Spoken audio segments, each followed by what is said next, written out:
What's up, everybody? Welcome to my Monday Night Raw review, which I'm really late on. I want to do the whole wake up, it's the first of the month thing.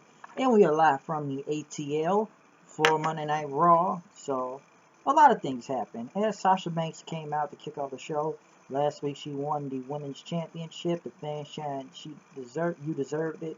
And she held up the title, say this is the era of the boss. And how last year, when her and Bayley stole the show at NXT Brooklyn last year. And it's not going to be any different when she defends the title against Charlotte SummerSlam, even though last year she lost the title to Bayley, though. So it'd be weird if she lost the title at SummerSlam then to Charlotte, which would just really be weird. Like, almost like a repeat. NXT at the belt, lost it. WWE at the belt, lost it. And it would have been pretty bad. Pretty much going off from that, Charlotte then came out and she pretty much said that, well, the fans chanted, you tapped out then. And pretty much Charlotte mocked her saying you tapped out and everything, but Charlotte said she was going to get the belt back at SummerSlam. I don't need Dana Brooke's help. I don't need my dad's help. He's probably somewhere vacationing right now. And she said she could do it all by herself at SummerSlam. I was the champion for over 300 days. And pretty much Charlotte mocked her, and just like a prom king, take the ring off, and you're just nothing but the daughter of Ric Flair. Pretty much she's nothing without the championship. And then Jericho came out saying, quiet, quiet, quiet. Jericho came out to the ring then, telling Sasha to be quiet. She was a disrespectful, ungrateful little punk. And Charlotte is a royalty and everything that her father has accomplished, like being a 16-time World Heavyweight Champion. Pretty much he said Charles was going to beat Sasha at SummerSlam, and Jericho pretty much said, what makes Sasha the boss, pretty much. That's some pro team for stupid idiot fans, and whatever relatives you have of either Snoop Dogg or Puff Daddy. He pretty much said that Sasha's not a boss, you're a brat. Until Enzo came out without Cass doing his how you doing thing, which was a little bit weird and stuff, because it's not the same without Cass. And he pretty much came and kissed Charlotte, or kissed Sasha's hand. And since there's no Cass out there, since three's a crowd, members are both said to each other, how you doing? And pretty much Charlotte said Sasha to go for it. That describes your pretty much love life, pretty much. Or Enzo's. And pretty much Enzo called Charlotte and Jericho couple haters. And Jericho said, it's like passing a kidney stone and everything. He called him a hip-hop hobbit. And told him to watch it pretty much because you don't know what you're doing. Well, because you don't know who you're messing with a cable of. Until Mick Foley came out and stopped Jericho and pretty much said, you know what, we're going to have a tag team match right now. The first mixed, whatever, intergender tag team match. Well, they've done it many times in the past. I don't know. Oh, it's the new era. There's a new era word again. And it's like, what's the point? Like, I've done this match multiple times, so it's not like it was nothing new, really. Kevin Owens was on commentary, which pretty much murdered the whole announced team, which was great. If this guy ever stops wrestling, they can immediately put him on the commentary team. He's great. And this guy's a full-time wrestler, so he's just great on the mic. And he's just fun to listen to. Pretty much Sasha and Enzo went against Charlotte and Chris Jericho then, which I do have a problem with Charlotte getting the pin on the champion after she just won the belt last week, which doesn't make a lot of sense. So I don't know why, really, with this. So this doesn't make a lot of sense, even though she just won the belt last week. And pretty much after the match, Jericho pretty much did a cold break on Enzo, and Cass came out for the save then. And pretty much they got out of the ring, which Jericho pretty much fled behind Charlotte and Dana Brooke when she was out there. So it was pretty much a good mixed tag team match. Another thing I said was funny, and also I said I feel for the future.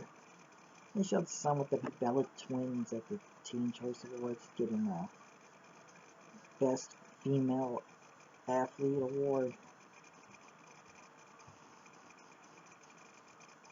which didn't make sense.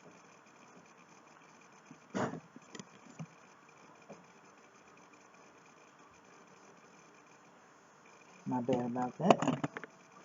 Pretty much that didn't make much sense then, because let's just be honest, whoever takes the belt seriously as any female athlete is retarded, pretty much. The only reason why they're big in wrestling because of the politics they played and stuff. Like, come on, that Nikki Bella title ring was a political move against AJ. Alright, so I know Cena may have had some pull in to get the award, but it's just, I just find it laughable. That's stupid. I don't care for Nikki Bella's really. Byron Saxton talked to the next jobber. He's getting destroyed by Braun Strowman. But somewhat I see this as a Kozlov thing when he did on SmackDown when they had jobbers go against him. Until Kozlov immediately got shot up to the title picture then, which didn't make a lot of sense. But he went against Evan Anderhold or something. But Ellsworth guy was pretty funny last week. I'll give him that. And everything. So Strowman pretty much destroyed him. I'm sure he's getting some big push in there because Vince likes the big guys.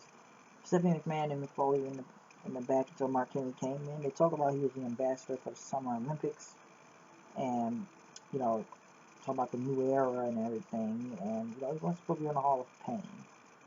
And you know, they told him to cut back and be a mentor to the younger wrestlers and stuff. He wants to prove he's the strongest man. He's a former world champion. He's a two-timer at the Olympics.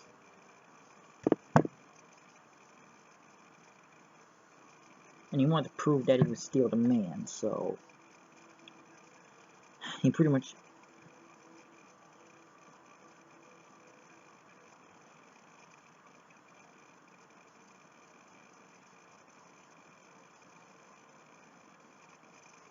went on to say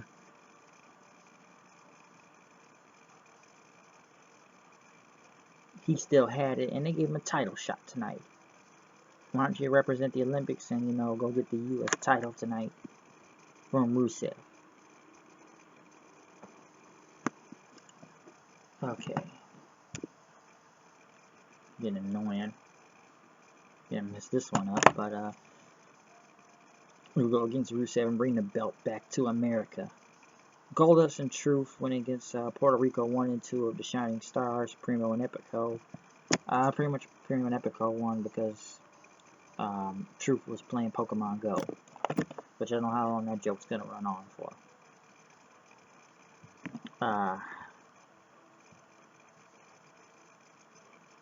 Pretty much then right after that, what's going on?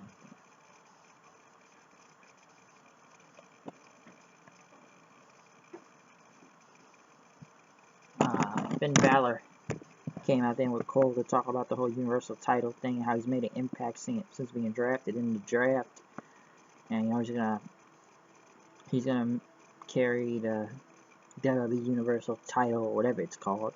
Then Seth Rollins came out saying, "I'm the you're former NXT champion, you're the longest run champion, but I was the first NXT champion." He said Balor was the 5th pick, and you pinned Roman Reigns, but I beat him on my first night back from knee surgery, pretty much. You know, I'm like Bill Murray, and you're the Melissa McCarthy, the Ghostbusters movie, pretty much telling Atlanta that the Braves will never win the World Series, and everybody started doing that chop thing. And Rollins said, you know, you're a great NXT champion, but he says, I'm the man in WWE, pretty much. And Balor said he's going to beat him. I earned my title shot. You had yours handed to him. Rollins said he's never been handed anything. He was going to beat Balor at SummerSlam. But, Rollins was going to leave. He tried to take a cheap shot, but Balor hit him with that Pele kick and got out of the ring then. You know, Finn Balor's not the best on the mic, but he's alright. Rusev went against Mark Henry for the U.S. title. You know, sometimes I don't know why they send Mark Henry out there like this. Excuse me. I don't know why they send Henry out there like this sometimes. It doesn't make a lot of sense because I liked him back in 2011. I'll say that. Hall of Pain. That was great. I could take him seriously again as a true champion. But, it's just like, yeah, you know, he beat Henry, and then he talked about the Olympics, Rusev, and how they are rigged against Russia and Bulgaria, and that he deserved to win the gold. Pretty much, well, no American should deserve the gold in Rio. Until Roman Reigns came out in a black and red vest, and I was joining the Wolf Pack, but he pretty much had to stare down with Rusev. Rusev tried to attack him, but Roman pretty much took out Rusev with Superman punches. So maybe Roman will have a bit of a push, but we'll keep him in the mid-card then. Since we don't want to push him back to the top because of the whole drug thing, I guess pushing him here will be okay, which I think he'll take the U.S. title anyways. Darren Young went against Titus O'Neil, random match, and Titus beat him, which I guess he was undefeated for whatever reason. Sheamus was in the back talking about he wants a title shot like Henry, and Cesaro pretty much say that he needs somebody deserving. So Foley said you two are going to face each other tonight, and we'll get a future championship match. Bob Backlund was arguing with Titus in the back, and I thought it was funny. He says, you better calm down, or I'll knock your old ass out. Which was really funny, I thought. So it was kind of funny how that went. I just thought it was hilarious. And then Darren Young pretty much attacked Titus from behind. Nia Jax went against Ariel Monroe, which she did not use the leg drop, but a power slam, which they may take that leg drop away because keep hearing it causes injury. So just another squash match for her. Seth Rollins said he's going to take out Sami Zayn tonight. Zayn says he's going to do it like he did to Kevin Owens at Battleground. The New Day came out, which one of the New Day members had to leave. But it had to be Woods, even though he was in his hometown and wanted to wrestle there, but he couldn't do it. So we got to keep selling these booty deals because we need the money, so go buy them.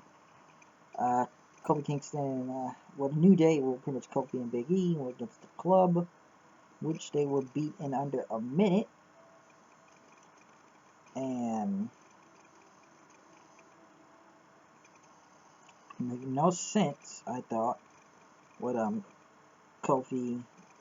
Well, it's not like they won, but the Club looks stupid right there, and then they just destroyed them and it's like whatever.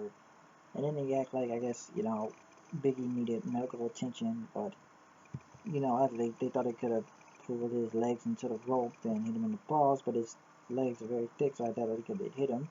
Sheamus went against Cesaro. Cesaro won. Which this match was okay, hard hitting, but the stuff on that wasn't there. But Cesaro got the win. And then they still were being held back apart with security until Heath Slater and Jinder Mahal returned, folks. And so you guys are gonna fight for a contract, pretty much. And talk about, you know, we got the 3MB back together, but you know, I'm glad Drew Galloway's not coming back. But I'll admit, Drew Galloway's great in TNA, alright? He's like he reinvented his whole self. Like, I don't know why that this guy go made him do those stupid things with the 3MB thing, but Galloway is the man in TNA, and I was glad he won the world title. But he's a great promo cutter too. I don't know, they messed it up with Drew Galloway in WWE. So I'd rather see him still in TNA than go like a WWE and be McIntyre. So pretty much Mahal beat him. I don't know why Jinder Mahal's here. I don't know how many people are gonna keep bringing back. I don't know where Jinder Mahal can go, really. But I guess we'll see. I don't know. Not the biggest fan of him. Jericho's in the back, you know, which was great on the mic, by the way, with Tom Phillips back there. And he talked about, you know, he's not a marked man. Bon Jovi. My scarf cost $750 something, and you know, he needs somebody to watch the back from Enzo and Cass. And he talked about some names he could have got, like Jimmy Marvin or something. And Kevin Owens once came up and said, like, I got your back. And he called him Tim, and he said, like, Tom, and he said, like, stupid idiot. So I guess it'll be Jericho and Owens versus Enzo and Cass now. Sami Zayn went against Seth Rollins. Good match. Rollins got the win. Pretty much dodging a hell of a kick and got the pedigree. Diddy will be on the show next week, which I don't really care for. Paul Heyman, which I guess renewed his contract with WWE, came out with Brock and pretty much talked about it's the biggest box office attraction in combat sports. It's the Brock the God, and he will destroy the Viper Slayer. He will beat him. my client will entertain you because Brock Lesnar is the biggest entertaining thing in WWE right now. And they will not be hit by RKO and everything.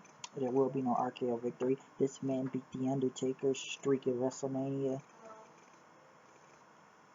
And you talked about Orton's theme song about the voices in the head of the year. Well, you're going to be going to Suplex City, pretty much. And, I talked about Roman Reigns and, the drug thing with him. And I still don't know why Brock Lesnar doesn't get suspended, which is just retarded, really. Since WWE wants to give out stupid statements saying that, oh, he can't get suspended. He's a part-timer. So it's almost like, it sends a bad message to the locker room, really. Not only part-timers people can name is him, The Rock, Triple H, and The Undertaker. It's almost like you're telling the locker room, as long as I'm a part-timer, I only have to wrestle probably maybe like 1, 2, 3 matches out of the year. I can do any drug I like outside and I'll be okay. And I will never get caught. Which I just think that's just stupid. Like, we crap on Roman for what he did. At least he did his days and he served them. I'll give him that. We made fun of him for it, but it's like people are giving Brock Lesnar a pass for some reason. I don't know what UFC would do since he got caught, but I think WWE just copped out and just made themselves kind of look stupid, and that's why your wellness policy is not taken serious as it is right now. You fire people like, Brad Maddox there for calling people a prick and everything, and I guess Adam Rose for Adderall since they're serious on Adderall and stuff. So this company is very weird who they fire and who they want to keep around. I think they were too scared to fire Brock Lesnar anyways because they know he's their biggest draw, most likely, and they need him, I guess. But it just proves that the wellness policy is bullshit. Pretty much, it's nothing. It's not taken seriously, really. So I have to say that. But Heyman says that there will not be an RKO hit on Brock Lesnar, and then Randy Orton came in and RKO'd him. And the crowd finally woke up. Like, I don't know, man, Heyman's promo, it was going on for a minute, but when Orton came out, he woke the crowd up. So he hit that RKO, and it was big. So, and then he went into the crowd, and Lesnar pretty much looked up at him as Orton pretty much posed in the crowd as Nick and Steph came out to get everybody to roll to stop him. Which the brand split doesn't make sense anymore because I guess you can do anything you want to go on anybody's show. So nobody can be stopped. So much for the brand split. But I still think Brock is probably going to lose at SummerSlam. I think I do some of that scandal thing. So I think Orton will get the pin really clean, most likely, I believe. So I think that's going to happen. So pretty much, it was an okay show. Not as great as last week, but it was an okay show though. But I'm out of here. I'll see you guys later. Peace.